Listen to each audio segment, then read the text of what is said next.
We're in Ezra chapter 8.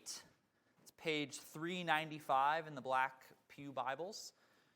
Ezra 8, page 395.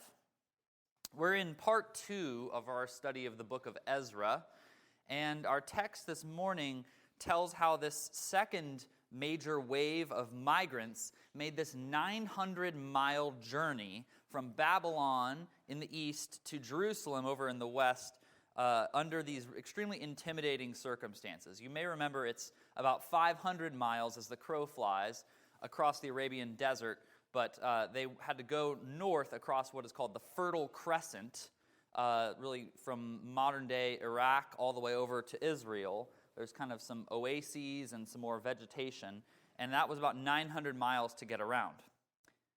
And it was dangerous.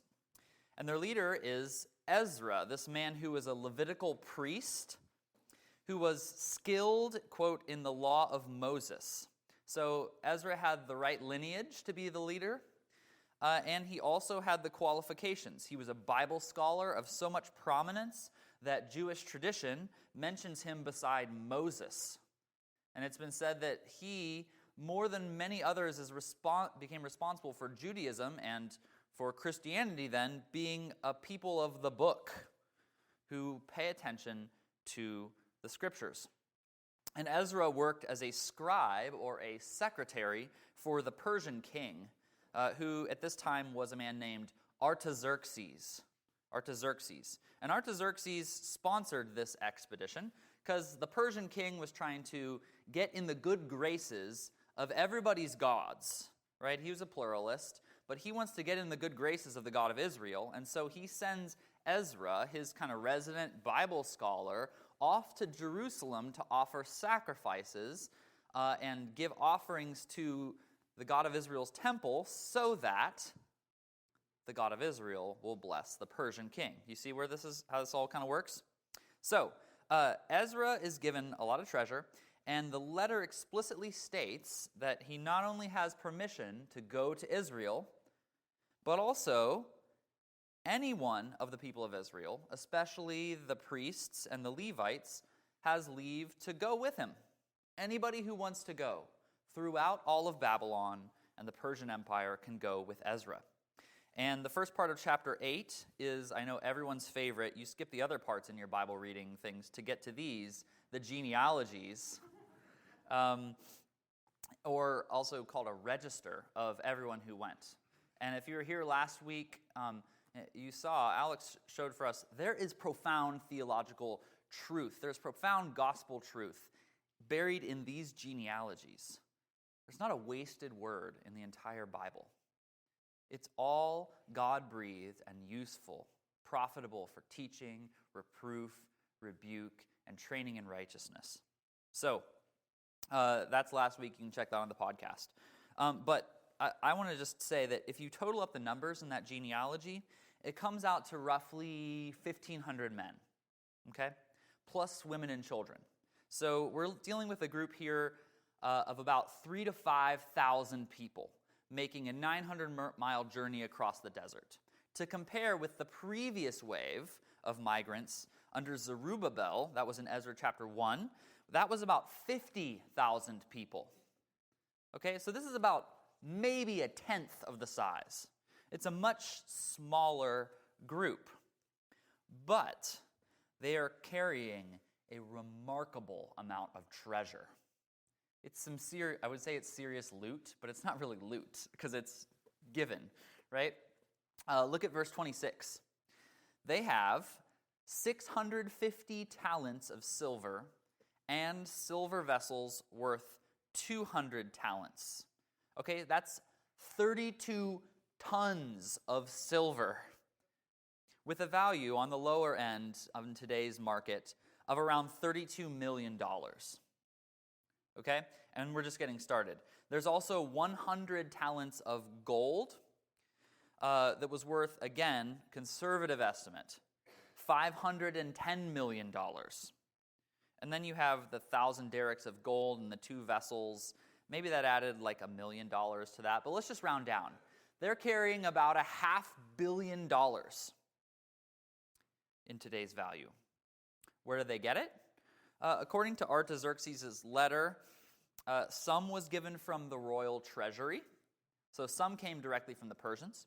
And then the rest was a free will offering from God's people throughout Babylon. Okay, so it's just like in the church today with missions. Not everyone is called to go, but everyone is called to participate. So not everyone went on this migration. There were many of the God's people who stayed behind in Babylon, but they aided the mission. They gave, they participated, and supported the house of God through their generosity. And so Ezra has about $500 million to take care of. And the way that he stewards this treasure is, I think, really beautiful. And the way that he understands money is very remarkable. For one thing, all the money is accounted for. It's accounted for.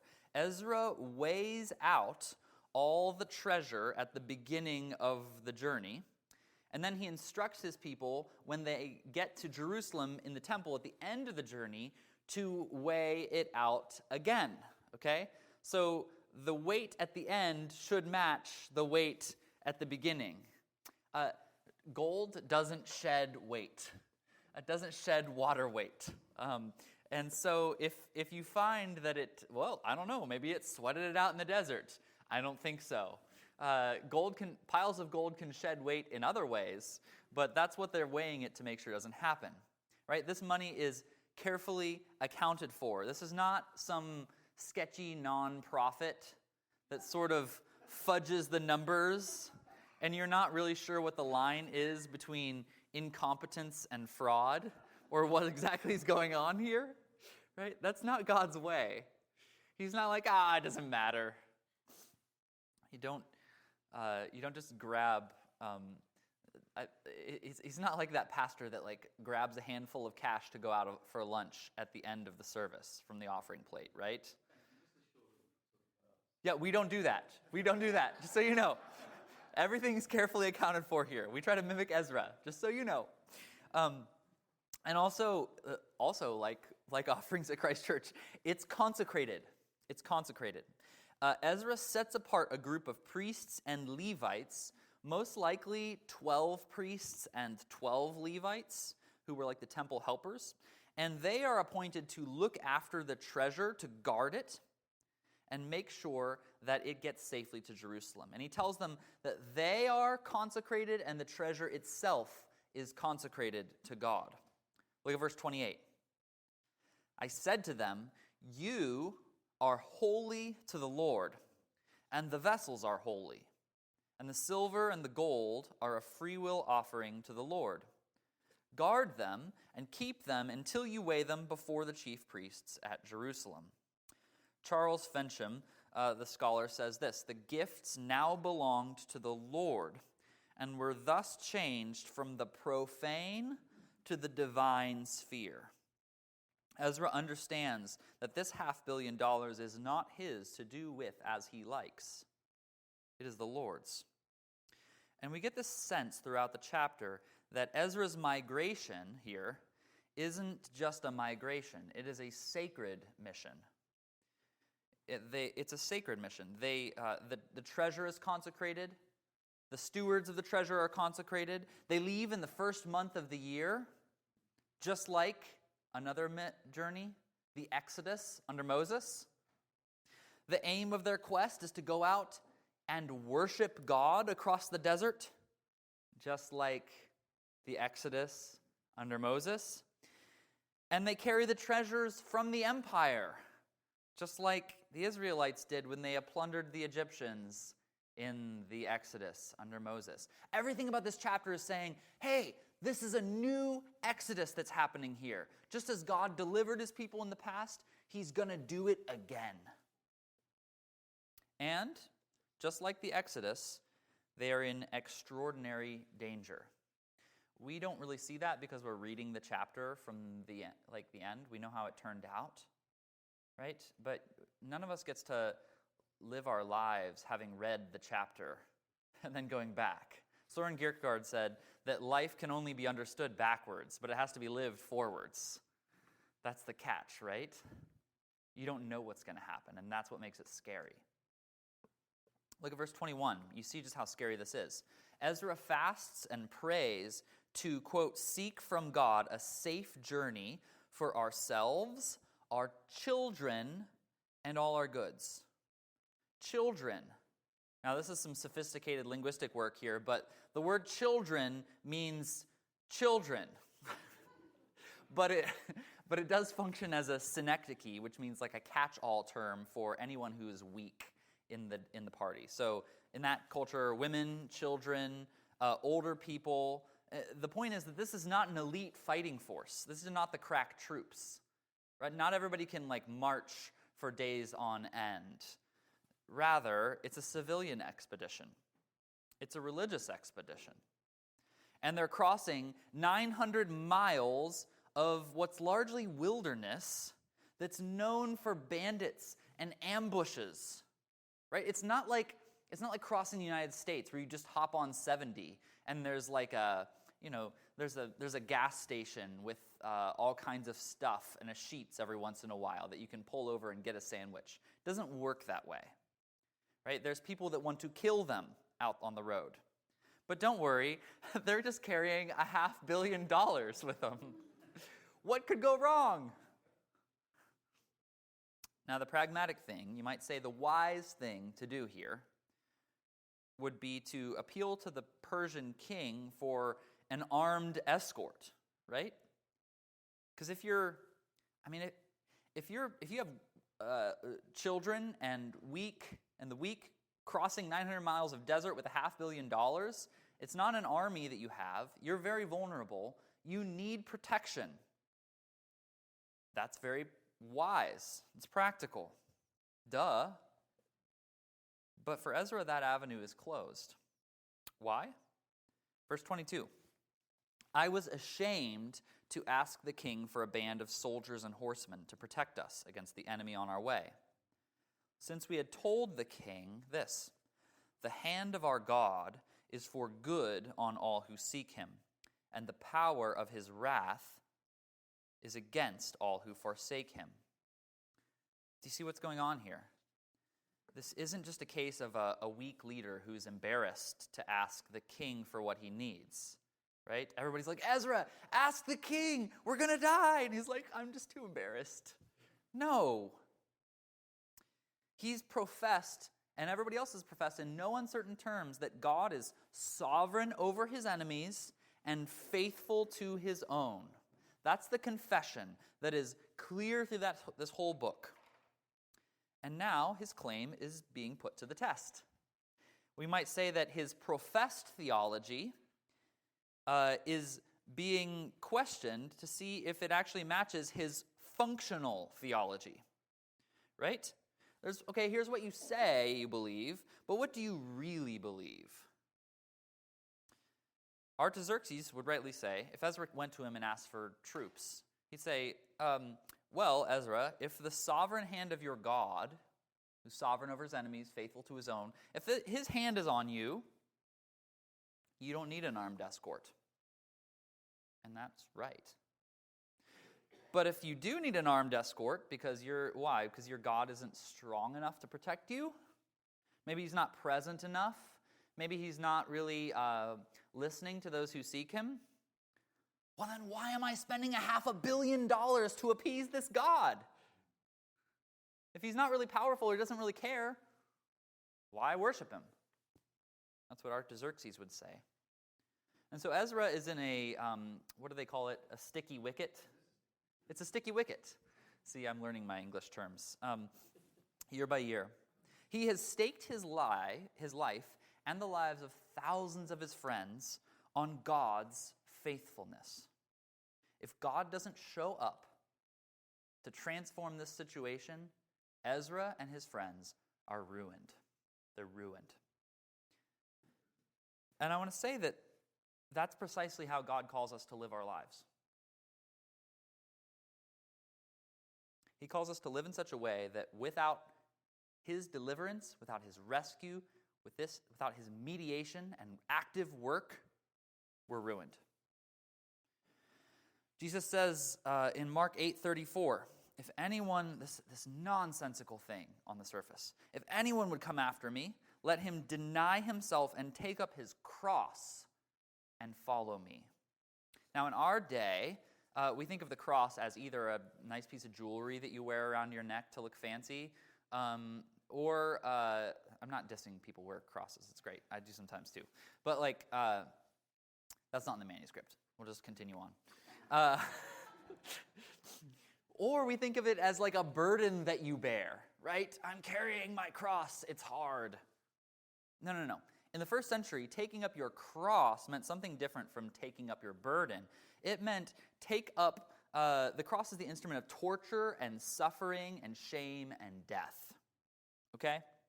So Jesus is saying, in one respect, if you want to follow me, you must walk in the way of suffering and shame and death, and trust me to turn it into peace and joy and life. That's the way that I go. You want to be a Christian? That's what it looks like. That's what it is. Paul gets at the same thing in 1 Corinthians 15. He's talking about, he's addressing some people who are skeptical that are like, the resurrection didn't actually happen. That's just a myth. And Paul says, oh yeah? Okay. Well, if Christ has not been raised from the dead, then we are of all people most to be pitied.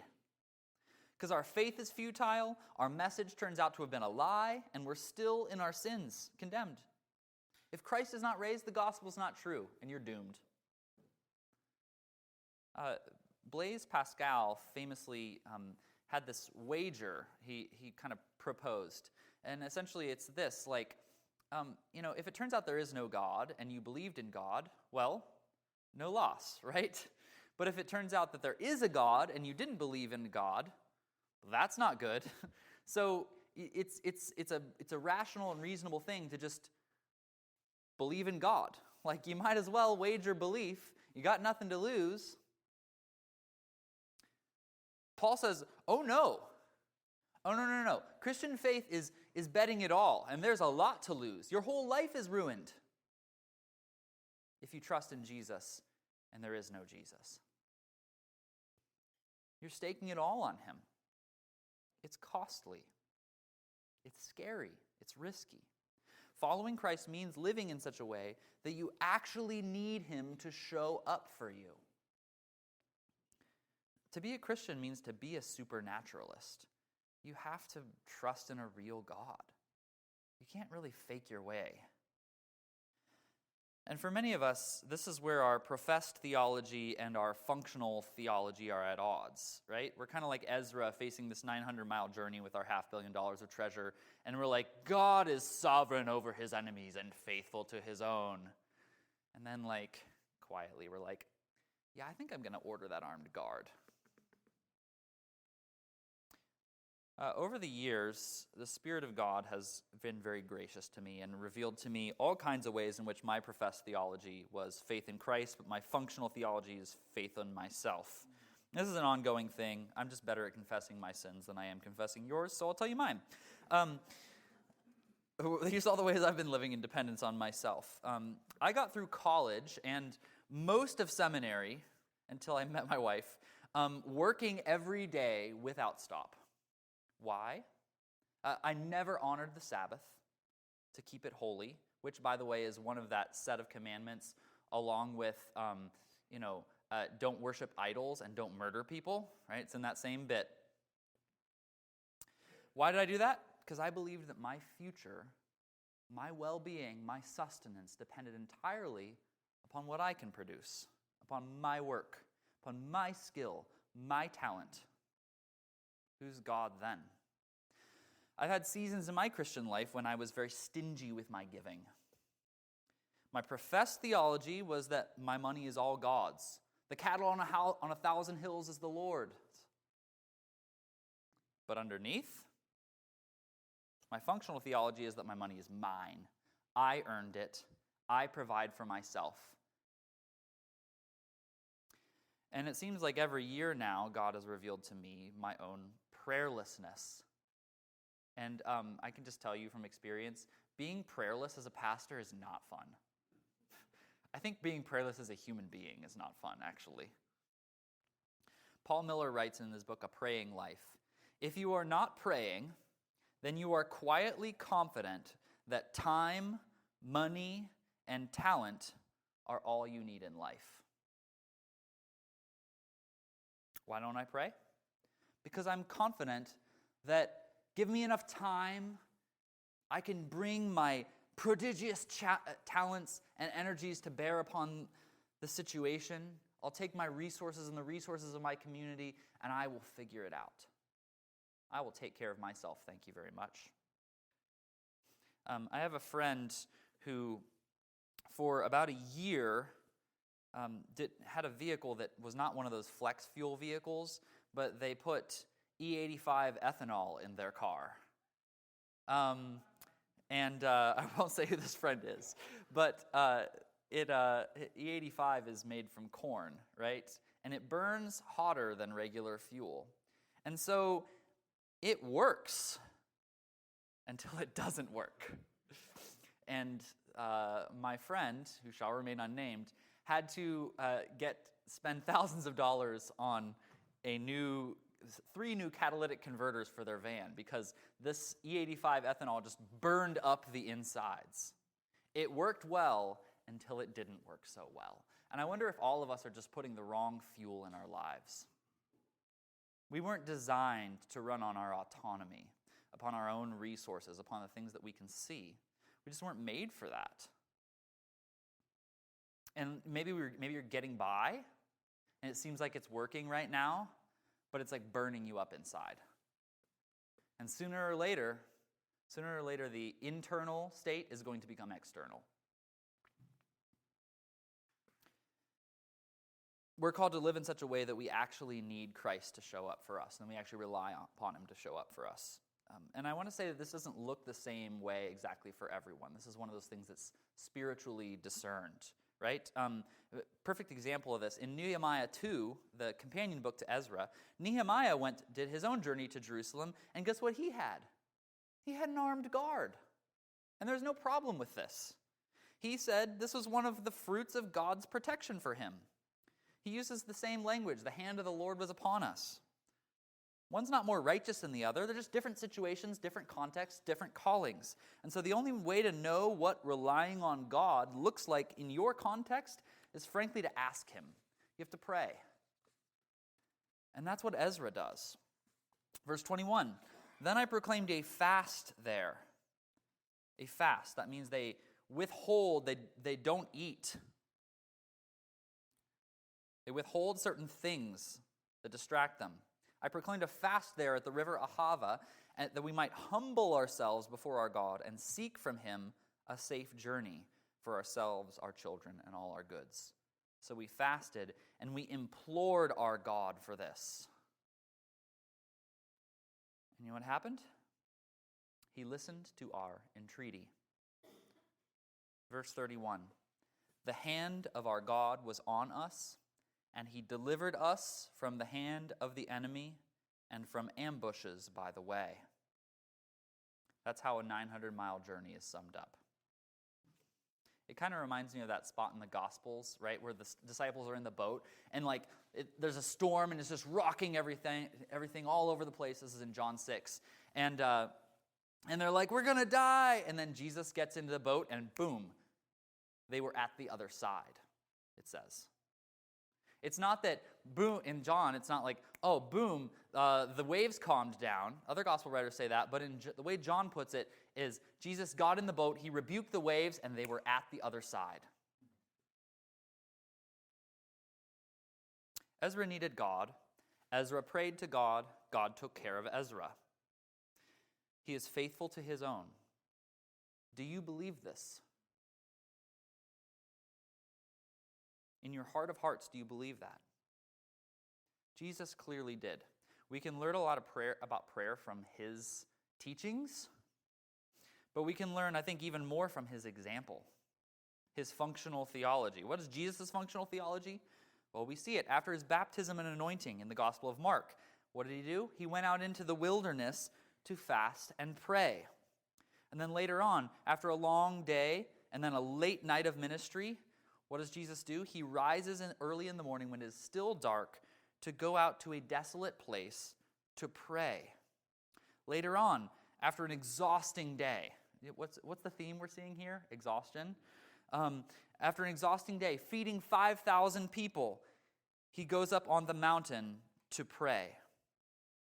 On the night of his betrayal, as he faces down the very real possibility, the reality of the cross, what does he do? He goes to the garden to pray.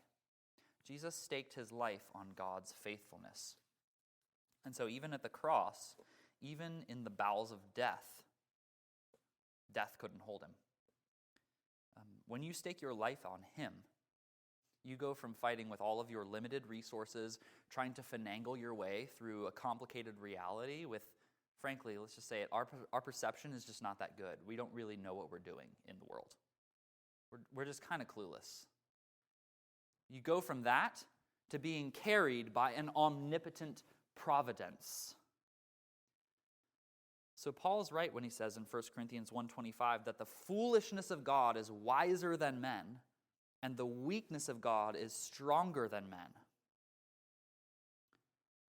Ezra and his companions arrived in Jerusalem in the 4th month, mid-August, and they weighed out all the treasure, and they brought it safe and sound into the temple. And then at the end of this wild journey, what did they do? They offered sacrifices, and they worshiped the Lord. Let's follow their example as we stand and continue to worship together.